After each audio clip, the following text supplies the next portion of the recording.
హల్లెలూయా. మన ప్రభువైన యేసుక్రీస్తు నామములో మరలా మీ ఎదుట ఒక క్రొత్త సందేశంతో మీ ముందుకు వచ్చాను. మీ అందరికీ స్తోత్రములు. అంశం ఉన్నతమైన పిలుపు, హై కాలింగ్. మొదటి దశలోని పత్రిక 5వ అధ్యాయము 24. మిమ్మల్ని పిలిచిన వాడు నమ్మకమైన వాడు. ఆయన పిలిచిన వాడు నమ్మకమైన. చూడండి, ఎందుకు ఆయన పిలిచాడు? మనల్ని పాపము చేయుటకు పిలిచాడా? లోకం నుండి మనల్ని పిలిచాడు, లోకం నుండి వేరు చేశాడు. ఆయన పిలిచి ఉన్నాడు. శాపం నుండి, దరిద్రం నుండి విడిపించుటకే ఆయన పిలిచి ఉన్నాడు. ఆయన పిలిచిన వాడు నమ్మకమైన వాడు. పిలిచిన వాడు ఏం చేస్తాడో తెలుసా? చూడండి, 2 పేతురు 1:10. సహోదరారా, మీ పిలుపును ఏర్పాటు నిశ్చయం చేసుకున్నట్టుకు జాగ్రత్త పరుడి. మీ పిలుపు, మీ ఏర్పాటు, పిలిచిన వాడు నమ్మకమైన వాడు. చెయ్యి విడుస్తాడేంటి? ఎవరు నిన్ను పిలిచారనుకో ఏదో కూడా ఇస్తారండి. ప్రభు కూడా నిన్ను ఎందుకు పిలిచాడు? ఎందుకు భక్తి చేస్తున్నావు? ఎందుకు ఈ పరిశుద్ధమైన ఈ తెల్ల బట్టలని నల్ల బైబిల్ పట్టుకుని ఎందుకు ఊరేగుతున్నాం? ఆయన పిలిచేవాడు నమ్మకమైన వాడు. పిలుపును కాపాడుకోవాలి, ఏర్పాటును కాపాడుకోవాలి. దాంట్లో జాగ్రత్త ఉండాలి. అన్ని విషయాల్లో జాగ్రత్త ఉండవు. తిండి విషయంలో, డబ్బు విషయంలో, ఉద్యోగ విషయంలో, పెళ్లి విషయంలో. అమ్మో, నీ జాగ్రత్తలు నాది తెలీదా ఏంటి? అన్ని విషయాల జాగ్రత్త. నీ పిలుపు, నీ రక్షణ జీవితం. మారు మనసు పొందితివి, బాప్తిసం పొందావు, మళ్ళీ పరిశుద్ధాత్మ పొందావు, మళ్ళీ పాపంలో పడుతున్నావు. నీ పిలుపు, నీ రక్షణ కోల్పోతున్నావా? కాపాడుకుంటున్నావా? ఆలోచించుకోవాల్సిన. మనల్ని ఎందుకు పిలిచాడు ఆయన? కారణం లేక పిలవలేదు. జగత్తుకి పునాది వేయకముందే ఆయన నిన్ను పిలిచి ఉన్నాడు. ఆయన ప్రేమలో ఏర్పరచుకున్నాడు. తల్లి గర్భంలో రూపించకముందే నీ పిలిచి ఉన్నాడు. నేను ఎరిగి ఉన్నాడు ఆయన. స్తోత్రం కలుగునుగాక. 2 తిమోతి 1:10. మనల్ని రక్షించి పరిశుద్ధమైన పిలుపుతో ఆయన మనల్ని పిలిచెను. ఎలా పిలిచాడో తెలుసా? పరిశుద్ధమైన పిలుపుతో. హోలీ కాలింగ్, రైచియస్ కాలింగ్, పరిశుద్ధమైన పిలుపు. చూడండి, ఎంతో కొంతమంది పిలుస్తారు, బడాయి పిలుపులు ఉంటాయి. కొంతమంది ఏకిరికోకిరికి పిలుస్తూ ఉంటారు. పలు పిలుపులు ఉన్నాయండి. చెడు మార్గాలు నడిపించుటకు పిలుపులు ఉన్నాయి. రహస్యకారులు చెడు పిలుపులు ఉన్నాయి. అనేక పిలుపులు ఉన్నాయి. కానీ ఆయన పిలుపు పరిశుద్ధమైన పిలుపు. 2వ దశలోని పత్రిక 2వ అధ్యాయం 14. మా స్వార్థ వలన మిమ్మల్ని పిలిచాను. మనం ఎలా పిలువబడ్డాం తెలుసా? దేవుని సువార్త వలన మనం పిలువబడి ఉన్నాము.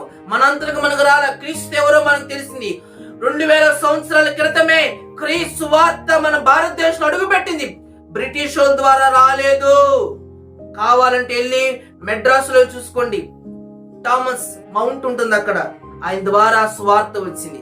మనం రక్షించబడ్డాము. ఆయన స్వార్థ ద్వారా పౌలు అనేక సంఘాలు స్థాపించాడు, అనేక సంఘాలు కట్టి ఉన్నాడు. ఎందుకు మనం ఆయన పిలిచాడు? ఎలా పిలిచాడు? ఎందుకు పిలిచాడు?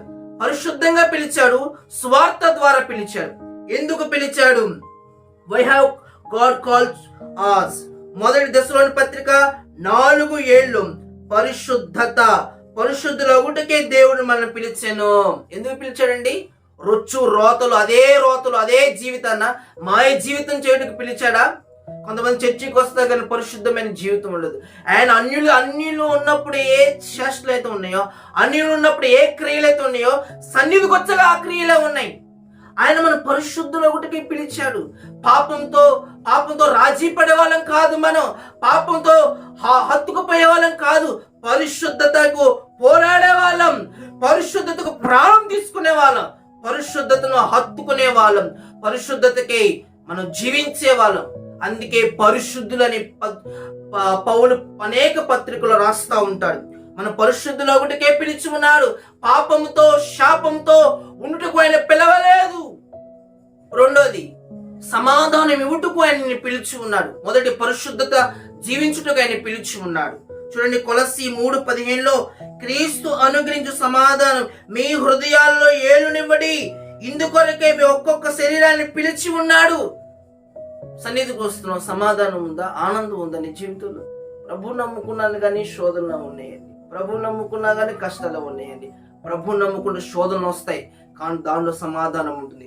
ప్రభు నమ్ముకుంటే కష్టాలు వస్తాయి, దాంట్లో సమాధానం ఉంటుంది. ఆయన క్రీస్తుకు కలిగిన సమాధానం మనకి ఇచ్చి ఉన్నాడు. క్రీస్తులో ఉన్న సమాధానం ఆయన ఇచ్చి ఉన్నాడు. ప్రియమైన సహోదరులు, ఆ సమాధానం అనుభవించుటకి, లోకం ఇచ్చే సమాధానం కాదు. లోకముల నుంచి ఎందుకు వేరు చేశారో తెలుసా? దేవుడు సమాధానం ఇవ్వటకు. అనేక మందిని సాక్ష్యాలను విన్నప్పుడు దేవుళ్ళలోకి వచ్చాక ఒక ఆనందం అండి.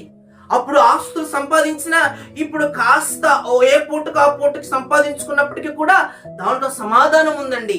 లోకంలో ఘనంగా బ్రతికినప్పటికీ కూడా ఇక్కడ కాస్త కడుపేదరికను అనుభవించినప్పటికీ కూడా దీంట్లో చెప్పసక్యము కాని ఆనందం, చెప్పసక్యము కాని సమాధానం ఆ హృదయాల్లో ఉందండి. అనేక సాక్ష్యాలను విన్నాను ప్రియులారా. హల్లెలూయా. ఆయన సమాధానం ఇవ్వటకే నేను పిలిచి ఉన్నాడు. పరిశుద్ధత జీవించుటకే నేను పిలిచి ఉన్నాడు. మూడోది సహవాసము. 2 కొరింథీ 7:24 ప్రతి మనుష్యుని ఏ స్థితిలో పిలువబడు ఆ స్థితిలో దేవునితో సహవాసం కలిగి ఉండవలెను. ఎవరితో నీ సహవాసం? మనుషులతో నీ సహవాసమా? చెప్పండి. ఎవరితో నీ సహవాసం? దేవునితో సహవాసం చేయుటకే ఆదామును అవ్వను సృష్టించి ఉన్నాడు. మనిషిని ఆయనతో సహవాసం చేయుటకే ఆయన సృష్టించి ఉన్నాడు. దేవునితో ఎక్కువగా గడపండి. దేవునితో ఎక్కువగా సమయాన్ని గడపండి. మనుషులతో కాదు సుమా. మనుషుల మాయ మాటలకు, వ్యవహారాలకు, పోకిరి మాటలకు, అల్లరితో కూడిన ఆటపాటలకు సమయాన్ని గడపకండి. దేవుని సన్నిధికి, దేవుని యొక్క సహవాసానికి, దేవుని యొక్క సమయానికి మీరు ప్రాధాన్యత ఇవ్వండి. మీ జీవితం ఎంతో మాధుర్యంగా నడిపించుకోబోతారు. ఉన్నతమైన పిలుపు ఎలా పిలిచాడో తెలుసా?